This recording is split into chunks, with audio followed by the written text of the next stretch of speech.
ಭೂಲೋಕವೇ ಧರೆಗಿಳಿದಂತೆ ಶೃಂಗಾರಗೊಂಡಿತ್ತು ಅಯೋಧ್ಯ ನಗರ.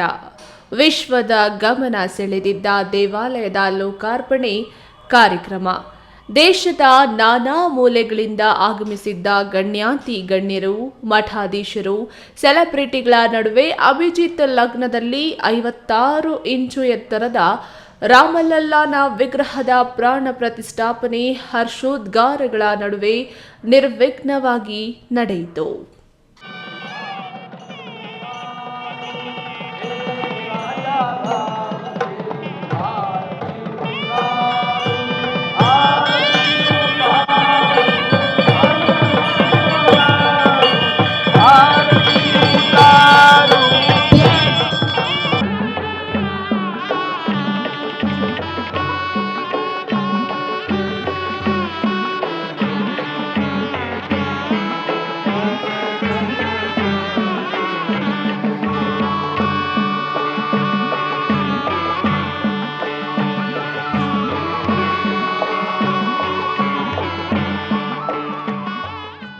ಮರ್ಯಾದಾ ಪುರುಷೋತ್ತಮ, ಪಿತೃವಾಕ್ಯ ಪರಿಪಾಲಕ, ಎಲ್ಲರನ್ನೂ ಸಮಾನವಾಗಿ ಕಾಣುತ್ತಿದ್ದ ಶ್ರೀರಾಮ ಸರ್ವಕಾಲಕ್ಕೂ ಆದರ್ಶಪ್ರಾಯ.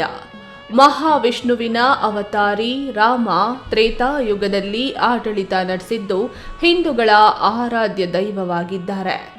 ರಾಮ ಜನ್ಮಭೂಮಿ ಅಯೋಧ್ಯೆಯಲ್ಲಿ 1528ರಲ್ಲಿ ರಾಮ ಮಂದಿರವನ್ನು ಕೆಡವಿ ಬಾಬರಿ ಮಸೀದಿಯನ್ನು ನಿರ್ಮಿಸಿದ್ದರು. ಅಂದಿನಿಂದ ಹುಟ್ಟಿದ ವಿವಾದ ದೊಡ್ಡ ಸಂಘರ್ಷವನ್ನೇ ಉಂಟು ಮಾಡಿದ್ದು, ಅಯೋಧ್ಯೆ ಉಳಿವಿಗಾಗಿ ರಥಯಾತ್ರೆ, ಕರಸೇವೆ ನಡೆದಿದ್ದು, ಸಹಸ್ರಾರು ಜನ ಪ್ರಾಣತ್ಯಾಗ ಮಾಡಿದ್ರು. ಅಂತಿಮವಾಗಿ 2019ರಲ್ಲಿ ಸುಪ್ರೀಂ ಕೋರ್ಟ್ ರಾಮಮಂದಿರ ಟ್ರಸ್ಟ್ ಪರ ತೀರ್ಮಾನ ನೀಡಿತ್ತು.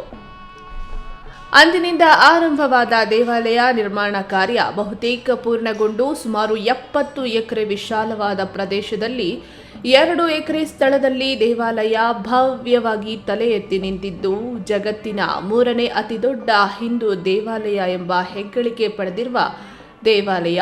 ವಾಸ್ತುಶಿಲ್ಪ ಅದ್ಭುತವಾದ ಕೆತ್ತನೆಗೆ ಮಾರು ಹೋಗದ ಜನರೇ ಇಲ್ಲ.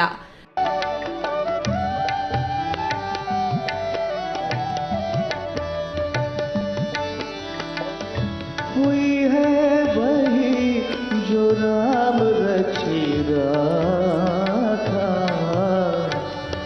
को कर तर्क बढ़ावे साखा। राम सिया राम जय जय राम, राम सिया राम जय जय राम।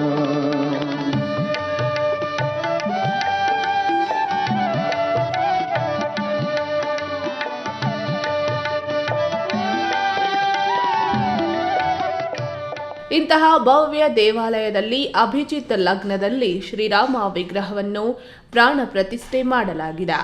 ಈ ನ್ಯೂಸ್ ಟಿವಿ ಬ್ಯೂರೋ, ಚಿಕ್ಕಬಳ್ಳಾಪುರ.